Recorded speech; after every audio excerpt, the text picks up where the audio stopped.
മണ്ണും ചെളിയും നിറഞ്ഞ പെരിയാർ നാശത്തിന്റെ വക്കിൽ. പ്രളയത്തിനു ശേഷം അടിഞ്ഞുകൂടിയ മണ്ണ് പെരിയാറിന്റെ സ്വാഭാവിക ഒഴുക്ക് തടസ്സപ്പെടുത്തി. പെരിയാറിൽ അടിഞ്ഞുകൂടിയ മണ്ണ് നീക്കാൻ നടപടി വേണമെന്നാവശ്യപ്പെട്ട് നാട്ടുകാർ പ്രക്ഷോഭത്തിലാണ്.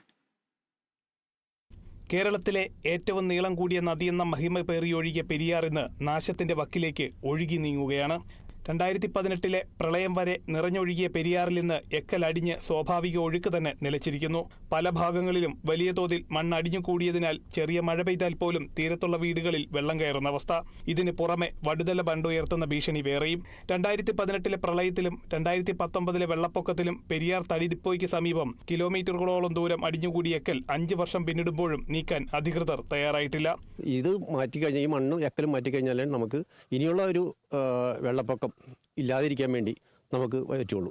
അപ്പോൾ അതിനുവേണ്ടി പഞ്ചായത്തോ മുനിസിപ്പാലിറ്റിയോ അല്ലെങ്കിൽ ഗവൺമെൻറ്റോ ഇതിന് ഇറിഗേഷൻ വകുപ്പോ ഇതിന് ശാശ്വതമായ ഒരു പരിഹാരം കണ്ടില്ലെങ്കിൽ ഈ അടുത്തൊരു വെള്ളപ്പൊക്കം ഇനി ഉണ്ടാവാൻ സാധ്യതയുണ്ട്.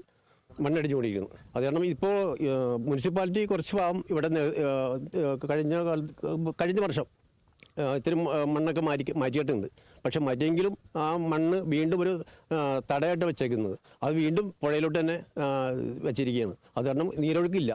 ഈ വെള്ളം നീരൊഴുക്കില്ലാത്തതുകൊണ്ട് മറ്റുള്ള രോഗങ്ങൾ വരാൻ സാധ്യതയുണ്ട്. ഈ വെള്ളത്തിന് തന്നെ ഇപ്പം തന്നെ മണം ഉണ്ട്.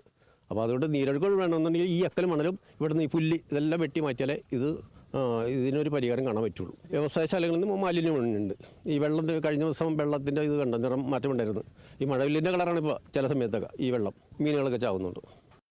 കടവ് ശുചീകരണത്തിന്റെ പേരിൽ നഗരസഭ കഴിഞ്ഞ വർഷങ്ങളിൽ വാരിക്കൂട്ടിയ എക്കലും ചെളിയും പുഴയിൽ തന്നെ വണ്ടുപോലെ ഉപേക്ഷിച്ചതും വിനയായി.